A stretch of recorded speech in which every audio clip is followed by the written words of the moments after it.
So in the previous video, I demonstrate you how you can use record type IDs or values as a drop down menu. So first of all, welcome back to the channel, and in this video we are going to learn how you can use a particular record type ID in your Salesforce flow. For example, there are a lot of scenarios in Salesforce flow where you need to use a particular record type ID in your flow. So let's check it out. And first of all, what you need to do is let me remove this connector between start element and screen, and you need to drag and drop a get record element because we are going to fetch a particular record ID from the get record element. So for that, what you need to do is get account record type. Let's say I'm going to fetch account company record type over there. Let's say in description I'm going to type fetch company record type ID.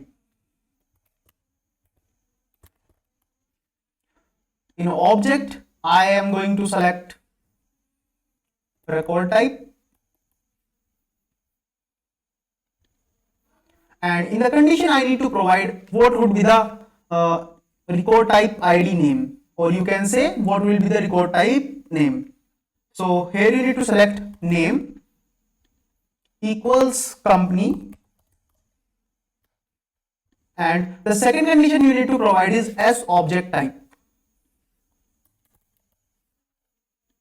In as object type you need to select account or whatever the object you are going to use in your flow. So I am going to select account, and that's it. From this you can get the particular record type ID. Now simply click done.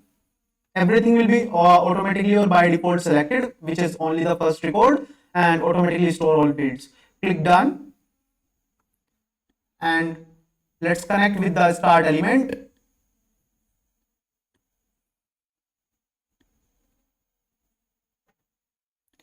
Now I already have a screen, and in this screen I already demonstrated you how you can use record type IDs as a drop down menu. So in this video I'm not going to use this, so I simply delete this element.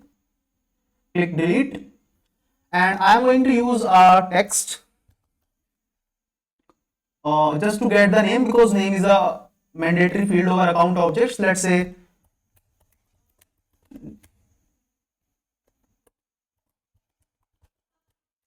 name of the account,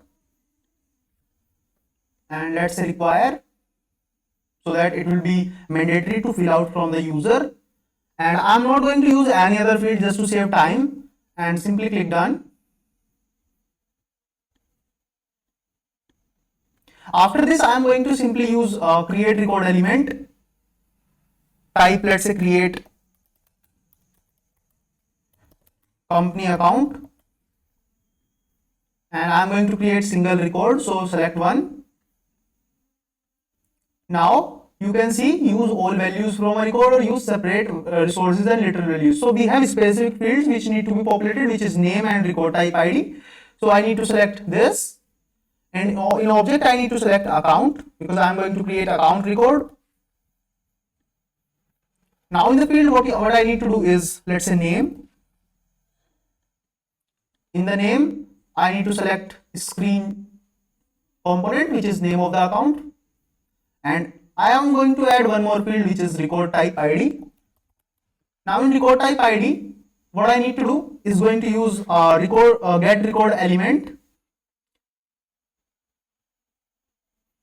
which is get account record type, and I am going to select dot ID over there, so that I can fetch the ID from the get record element.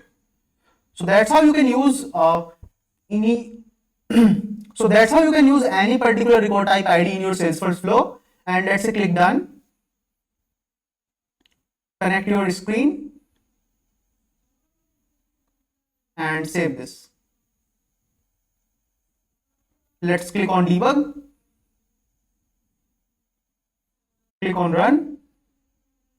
Let's type the account name, let's say Salesforce Geek.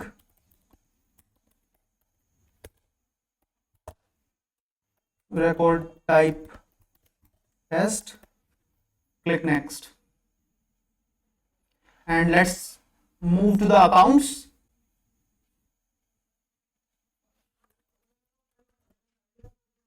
And see whether our record is created or not. So here you can see Salesforce gig record type test. So as you can see, record is created in our org. Now let's move to back to the debug logs and check. So here you can see in record type ID, we have a ID populated. And if I am going to check what would be the ID, let's move back to the accounts and click on company and replace this record type ID with this and click on it. So this is just a fast check just to make sure the ID would be same as we used in our Salesforce flow. So here you can see company record type is automatically appeared. So that's it for today's video, guys. If you like this video, hit the like button and subscribe this channel for more such videos. Thank you so much if you're watching this video till now.